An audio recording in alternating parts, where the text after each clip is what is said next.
This is Abe Friedtanzer from Awards Buzz, and I'm very excited to be speaking with Rob Huebel about All Happy Families. How are you, Rob? I'm really good. How are you doing? Good, good. I always like to make sure I know the name, how to say the name of the person I'm interviewing. And when I searched on YouTube, the first video you find is one where you're like, Rob Hugh, how do I say my name? And it's like, well, that's not all that helpful, but I think that hopefully I got it okay. It's all good. So, on a more serious note, can you tell me, do you have siblings and do you often tell them to use your fame to help them with personal things they might need? I do have siblings. I have two brothers, but unlike in the movie, I have no financial obligation to my brothers. I don't support them. I don't support them. They would be very upset if I was even implying that. Well, Will is a fun character, but I'm not sure he's someone we'd really all like to emulate. What did you like about him as a person? You know, I really kind of like playing just sort of complicated, messy people, and especially people that present themselves one way, and then there's actually something different going on underneath. And yeah, so I like playing sort of complicated people like that, and it's a lot of fun to do stuff like that, and it's a lot of fun also when you know that the audience watching the movie doesn't fully know what's going on until later. So that's a lot of fun. I think there's definitely some interesting moments, including one where he's facing some accusations that he does what everybody normally would be like, wait a minute, I'm gonna clarify. And everybody's like, no, no, stop.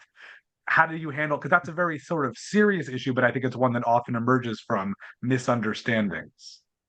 Yeah, I mean, it's a serious situation in the movie where my character, just to back up for a second so people know, my character in the movie is also an actor who's on what I think is kind of a cheesy TV show, right? I think it's called Winsome Falls. So it reminds me of like I don't know, like a Dawson's Creek probably, where it's really about the kids, but I'm the dad on the show, is kind of trying to make it more about him and get some more storylines about him.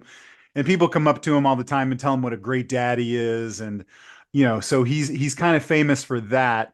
And then there's a point in the movie where it comes out in the middle of the movie that me, the actor, has been accused of some inappropriateness on set. And so, a serious issue. And yes, as you say, my character kind of does what all of us would do, which is wait, whoa, whoa, whoa, whoa, whoa, whoa, whoa, whoa, trying to just sort of backpedal and say that there was a misunderstanding and how do we make this all go away. And so, yeah, it's terrifying. Nobody wants to be canceled, and and I'm only laughing because it's so we read about this all the time. And so it's a terrifying thing. And it's everyone's nightmare to wake up and turn on the internet and be like, oh my God, I'm canceled.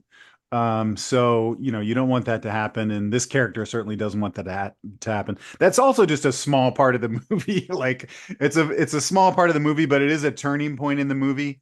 But the movie is really about, the rest of the family and kind of what everybody's going through and what everybody's dealing with, and everyone's kind of dealing with their own stuff, and everything's getting kind of messy at the same time. So all these sort of secrets come tumbling out over this one weekend, and that's sort of what the movie's really about. Looking at working with Josh Radnor because he's a very, well-known TV guy, but he also does a lot of good independent film like this. Yeah, it's a blast working with Josh. He's a really sweet guy, first of all, but also just a really great actor and a great scene partner.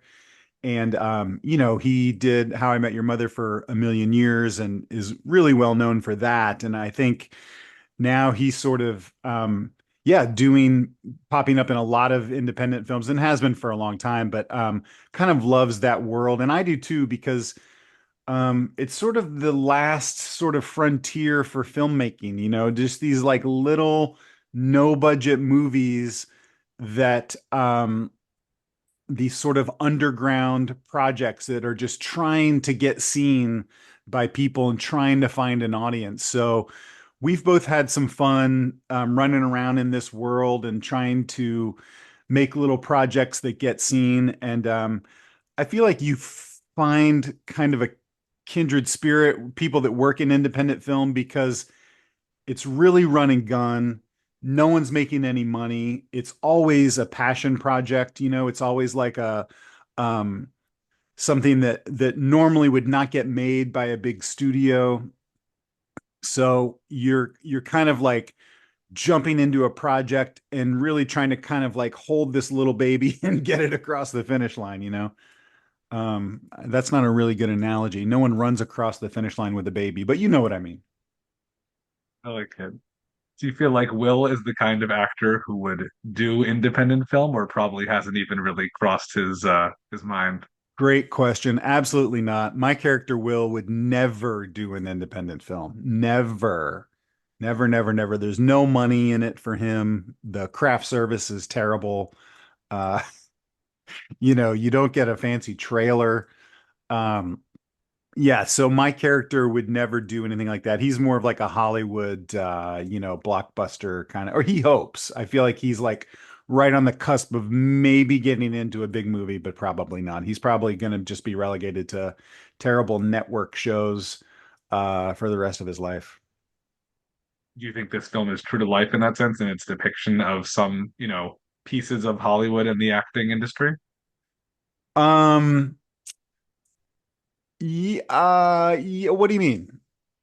In terms of like, is Will somebody who could really exist in the world as an actor, or do you feel like he's a little too heightened? I think he can exist. Yeah, I think that like, I think that he can exist. I think he might be kind of a dying breed. I think we're watching kind of the slow decline of like legacy media and like giant. I don't know that many people are getting their entertainment from network television show. I mean, look, would I want to be on a network show like Winsome Falls? Yes, in a heartbeat. But I feel like those opportunities are kind of few and far between. Um, so yeah. Well, I think I associate you most with a series that is representative of a break away from network television and cable and, to streaming, with is transparent on Prime Video. What is the legacy of that show for you, and how did it transform your career? Oh man, I thought you were going to say The Office. I see your DVD of The Office behind you. Also of Lost. Lost is a great show. I know Damon Lindelof a little bit. Um, Transparent was a uh, a really huge opportunity for me, and really my first sort of opportunity to meet and to become friends with a lot of different trans actors. Like, at that point in time, that was a few years ago when we made that, but I didn't really know a ton of trans actors and trans people. And Jill Soloway, Joey Soloway now, who made the show, had that was a very autobiographical story for her.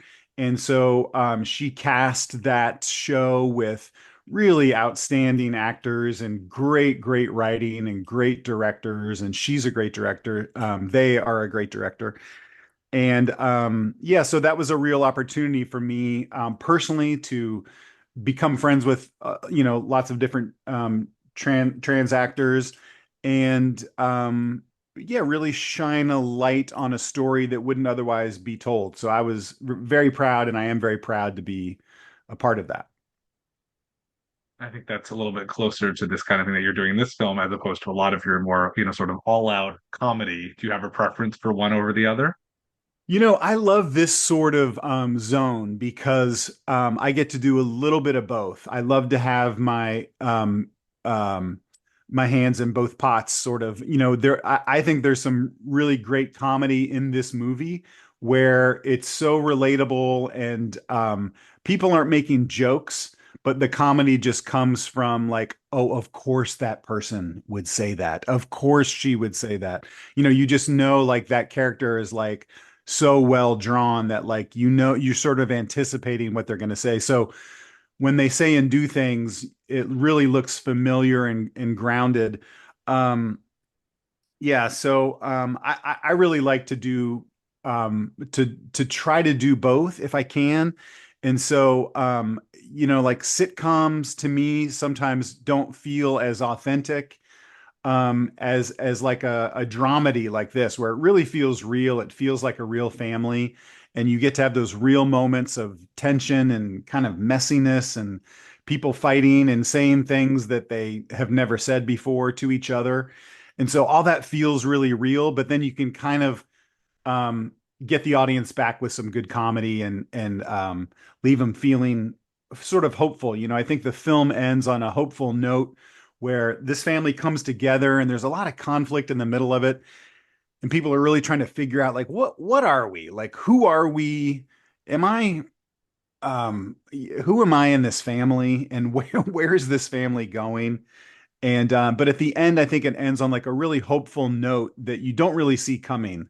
Where to me, Becky Ann Baker just steals this movie. She's so great, and John Ashton is also great too. And he just passed away, so he. I just want to give him a shout out. He's just like such a great character actor, and I just loved him in all the Beverly Hills Cop stuff and Midnight Run, and I just had the best time hanging out with him on set and getting to share some time with him, just playing golf. Like we got to play golf a lot in Chicago together. And I just really learned a lot from him and had a lot of fun with him. But Becky, to get back to her for just a second, I just sort of connect with her storyline in this movie so much. And it's so great to watch her kind of realize that she needs to stand up for herself and in her life and make some decisions and make some changes. And so she does that at the end of the movie, and it's really great to sort of see her spread her wings.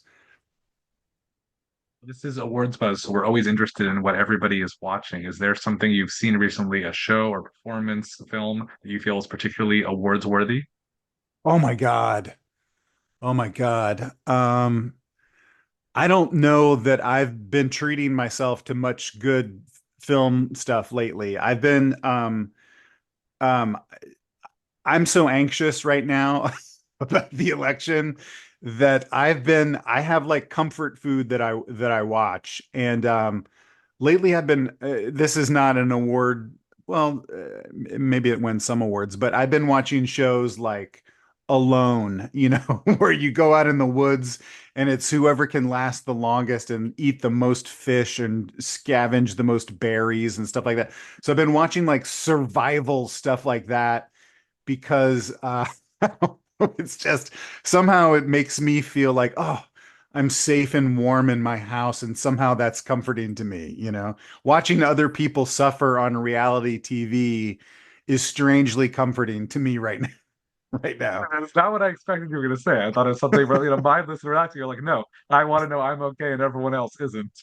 That's that's probably pretty close to my character in this movie too. Yeah, I want to know that I'm okay and other people on TV are not okay, and I'm entertained by that. I think that's a great way to end. Thank you so much, Rob, for your time. It's a pleasure to meet you. I really appreciate it. Thanks, Abe. Good to meet you.